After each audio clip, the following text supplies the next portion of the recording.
Hi there, this is Carol Fraser, CEO of C4 Talent, and I can't believe that we are still talking about this and we haven't found at least some semblance of standard operating procedures when it comes to remote and hybrid work. So, what I want to talk to our readers about today is really thinking about the priorities and how to discuss those within your organization.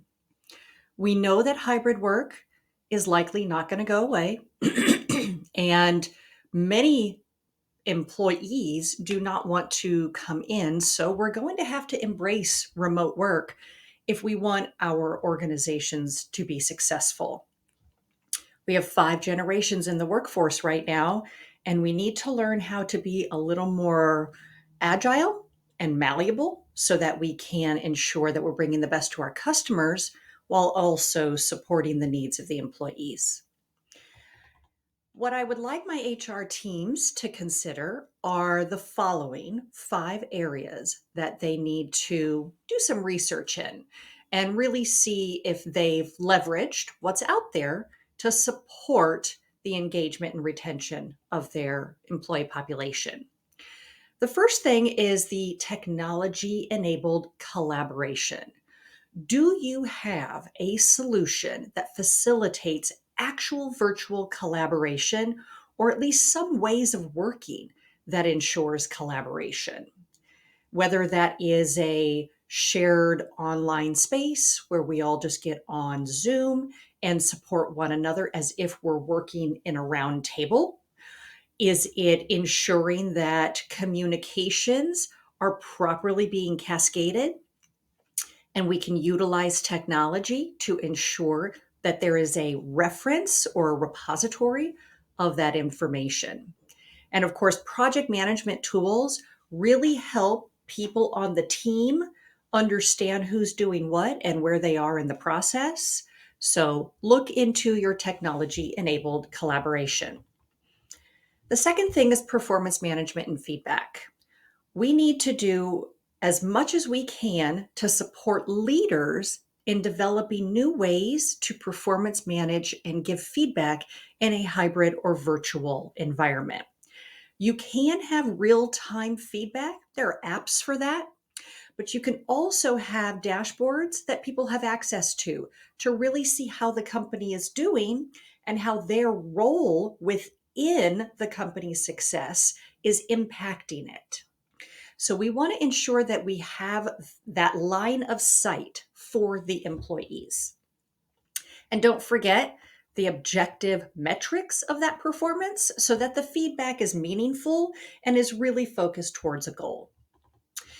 The other thing is the employee engagement and social connection. Now, look, we know that we are hybrid and remote, so we are going to have to go that extra mile to create some sort of social connection. We've all tried lots of things over COVID over the last 5 years.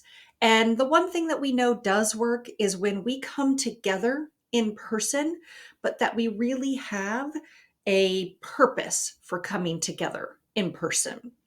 Whether that is an opportunity to learn more about each other and do really on hands workshops and learn about different things about one another, which helps to create a social connection, or if it's something where we can do a celebration. So consider what you're doing in an engagement standpoint, both online through our remote and hybrid environments, but also create a purposeful driven social connection in person and not just a come in because we want to see you.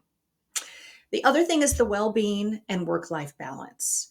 Now, work life integration is my preference. And the idea with that is it's all about the results. Way back in the 80s and 90s, we used to talk about results oriented work environment, ROWE. And it doesn't matter when or where or how, but rather, are we actually getting to the results? Are we micromanaging and saying there's only one way to get there?